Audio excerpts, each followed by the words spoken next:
As a bass teacher, the most common questions I get asked are what scale should I learn and what order should I learn them in? Now, quite rightly, a lot of bass players want to learn scales because they feel it's going to help them become better improvisers, better bass players, but they often get lost when it comes time to actually sit down and learn these scales because there are so many and they simply don't know where to start. So give me a few moments and in this video, I'll show you exactly where to start with learning scales, every scale that you need to learn, and I will run through the exact order in which you should learn them. Now, a little caveat before we start, I'm going to demonstrate all of these scales and explain a bit about them. I'm not going to go through all the theory behind all of them because that would make for an incredibly long video. But if you do want to get that along with the tabs and the notation and the scale patterns, you can get those from the PDF that's linked below. So where should you start with learning scales? Well, the very first scale that you should learn is the major scale. It's often considered the most important scale in Western music. When you learn music theory, all the other scales are measured and compared against it. It's also our starting point for understanding chords and a lot of chord theory. Now, you're probably familiar with the sound. The major scale sounds like this.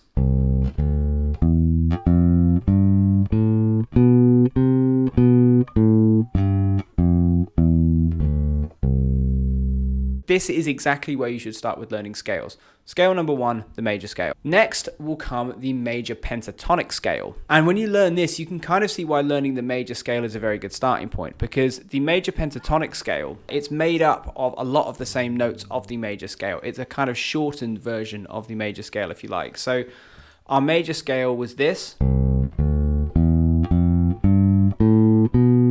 And to get the major pentatonic scale, we just take a small collection of those notes. So we take the first, second, third, fifth, sixth, and then the octave. So you can see how those two shapes are very closely related.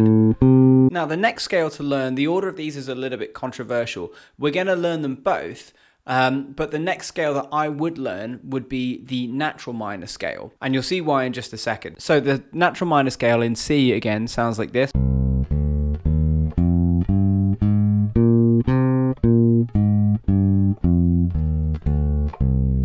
Now, the reason I wanted to put the natural minor scale first is actually because of the next scale that we're going to learn, which is the minor pentatonic scale. So if you think back to the major pentatonic, we saw that it was related to the full major scale because the major pentatonic was just a small collection of the notes found in the full major scale. The minor pentatonic and the natural minor scale have a very, very similar relationship. The minor pentatonic is just a small collection of notes taken from the minor scale. If our full C natural minor scale is C, D, E flat, F, G, A flat, B flat, C, our C minor pentatonic scale is C, E flat, F, G, B flat, C. Now, moving on to scale number 5 on our list, we have the minor blues scale. Now, this is exactly the same as the minor pentatonic scale, just with one added note. If we do this again in C, our C minor pentatonic was C, E flat, F, G, B flat, C. Our C minor blues scale adds in an F sharp between the F and the G. So it sounds like this: C, E flat, F, F sharp, G, B flat, C. You probably recognize the sound of it from a lot of really famous rock and roll riffs, like something like Sunshine of Your Love by Cream. And of course, there's a major version of it, which is the next scale that you should learn on this list. Basically, exactly the same thing. We're taking our major pentatonic scale shape and adding in one extra note that we would call the blue note. Our major pentatonic in C was C, D, E, G, A, C. And the note that we add in is the E flat between the second and third. So we get C, D, E flat, E, G, A, C.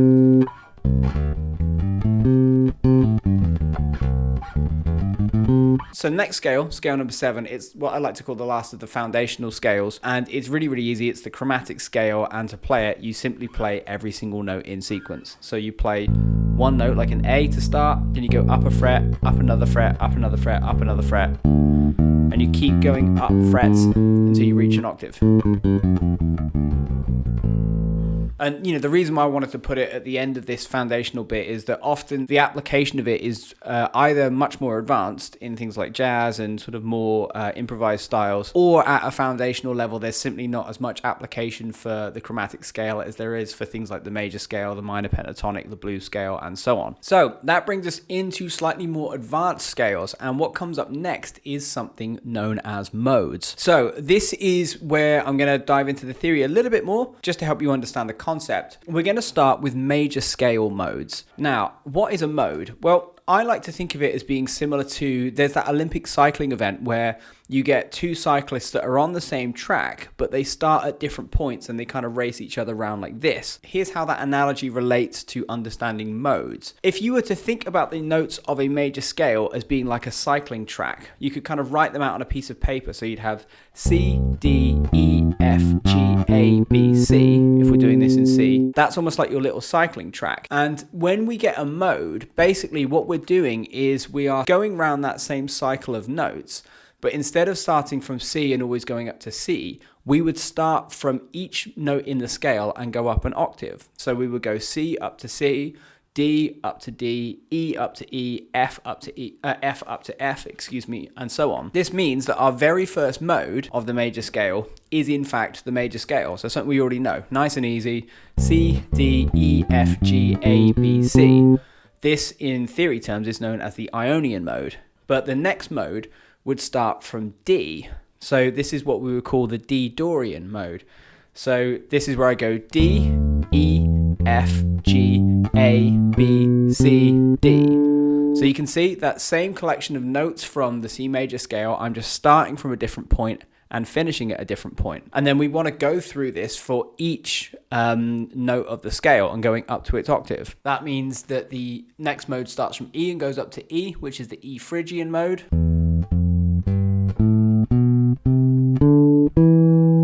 Then we start from F and go up to F, which is the F Lydian mode. Then G up to G, which is the G Mixolydian mode. Then A up to A, which is the Aeolian mode, and that's exactly the same as the A natural minor scale.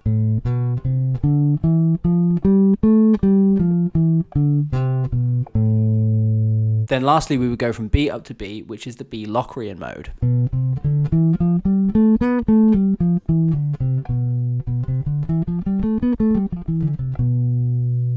So next, we are moving into more advanced scales, the territory of kind of altered scales and so on. And there's quite a few in here that are really, really important, really, really useful, particularly if you're going to be an improviser. Now, the first is what we would call the harmonic minor scale. I'm going to use our C natural minor scale as our example of this. Now, if you remember back at the start of the video, we were looking at blues scales. And what we saw is that it's essentially like a pentatonic scale with one addition. Now, a harmonic minor scale works through a very, very similar concept. Basically, what we do is we take a natural minor scale, like our C natural minor that we learnt before. But when we get up to the seventh note of that scale, so 1, 2, 3, 4, 5, 6, 7, we alter that seventh note by raising it a semitone, so we get a new scale, which sounds like this.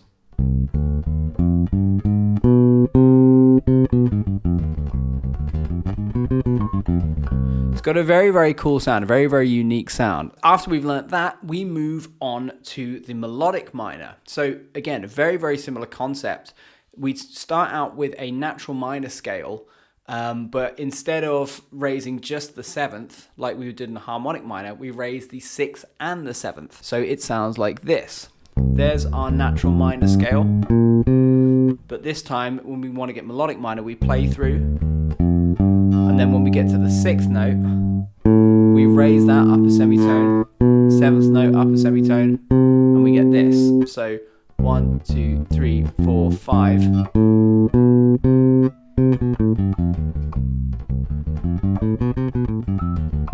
Just to really underline the importance of learning the major scale, you could also think about that as being a major scale with a flat 3. Now, next, you could look at something called the classical melodic minor. So what we've just played there is like the modern jazz melodic minor. The classical melodic minor, it's the same scale going up, but it's a natural minor scale coming down. So really, really easy to remember. You play a melodic minor on the way up, but on the way down, you play a natural minor. Now, next we have got diminished scales, sometimes called altered scales, sometimes called octatonic scales. These are quite simple to understand, but the shapes are a little bit weird and a little bit difficult to visualize on the neck. Basically, the idea behind a diminished scale is that you progress in prescribed interval patterns through it. So you would pick a starting note like C, and then there are two. There's either the whole half diminished scale or the half whole diminished scale. We'll look at them both. The half whole diminished scale is exactly as it sounds. You start on C, you go up a half step, then a whole step, half step, whole step, half step, whole step, half step, and so on. And you keep going until you reach an octave. So it sounds and looks like this.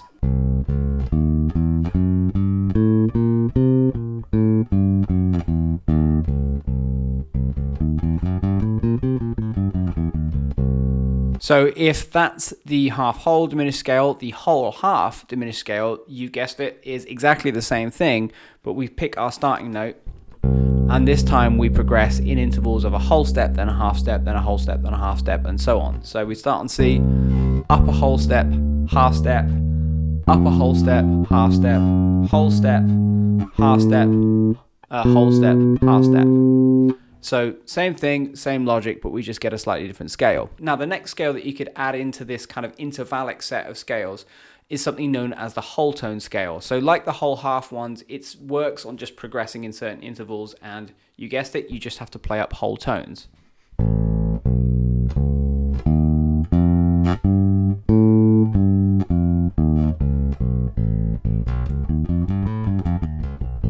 Next, we move back into the territory of modes, and this is where I'm going to kind of fly through these because some of these are a little bit more obscure. We talked about harmonic and melodic minor scales a little bit earlier on, and before that we talked about the concept of major scale modes. It's obviously possible to do that with harmonic and melodic minor scales. So if we take something like our C harmonic minor scale,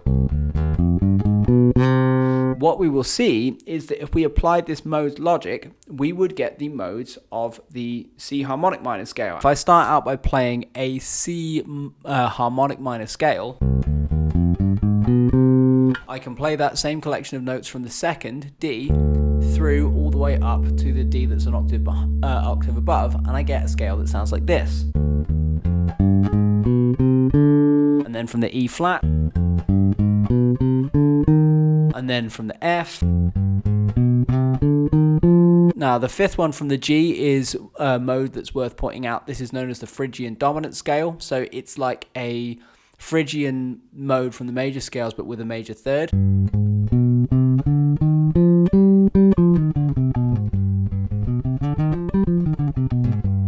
Then I would keep going. I'd go from the A flat. And then finally, I would go from the B natural. And I can do exactly the same thing with all the melodic minor modes. So let's just sort of bash through them quickly. We get C melodic minor would be your first mode. And then I can go from the D through up to the D. E flat up to E flat.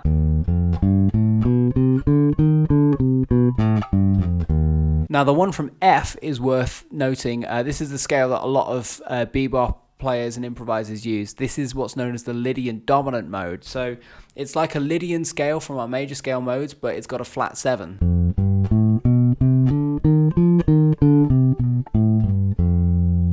Then next we've got our one from G.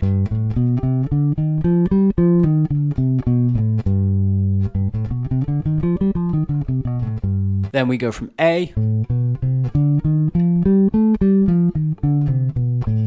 And then last of all, our one from B. It's sometimes known as the Superlocrian scale. Again, used an incredible amount by jazz improvisers.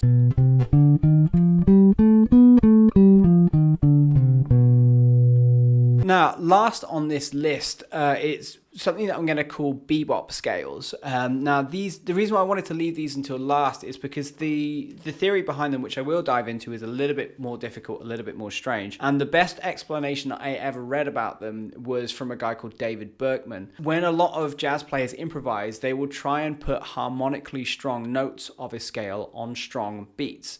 So, for example, if they wanted to improvise over a C7 chord, which has got the notes C, E, G, B flat, they would want to pick a scale that not only contains those notes, but also projects that harmony on strong beats. And what a bebop player will often do to a scale like this is that in just the same way we added a chromatic note to our pentatonics to get blues scales, they will add one extra chromatic note of their choice, kind of in a place of their choosing, to help either target or emphasize a certain note within the scale, or help the scale project harmony a lot more strongly. For example, here are some common bebop scales. If we take a C mixolydian mode,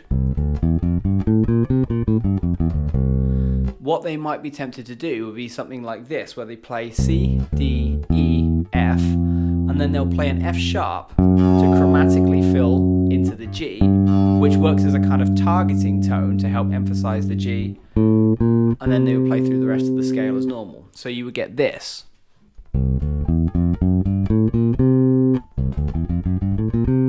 So that would be one. You could also put this extra chromatic note between the flat 7 and the root on the way to the top, so you get this.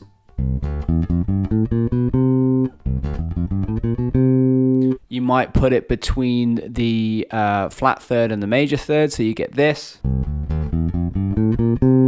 Now, at this point, we've got a problem.